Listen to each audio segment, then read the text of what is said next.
आप दोस्तों को मंत्र पढ़कर सुना देता हूँ। ये मोहब्बत का लासानी मंत्र है।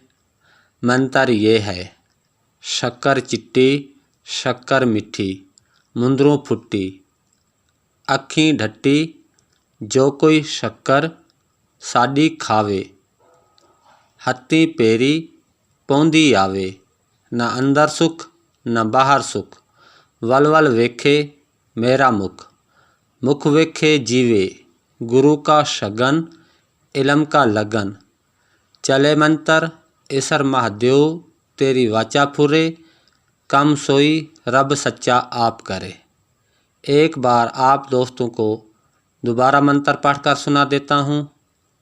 शक्कर चिट्टी शक्कर मिठी, मुंदरों फुट्टी, अखी ढट्टी, जो कोई शक्कर साडी खावे, हत्ती पेरी पौंदी आवे, न अंदर सुख न बाहर सुख, वल वल वेखे मेरा मुख, मुख वेखे जीवे, गुरु का शगन इलम का लगन, चले मंत्र ईसर महादेव तेरी वाचा फुरे, कम सोई रब सच्चा आप करे। जिस जगह पर हत्ते पेरी पौंदी आवे, इस जगह पर अगर मर्द के लिए करना चाहती है कोई, तो वो पौंदा आवे का इस्तेमाल करे।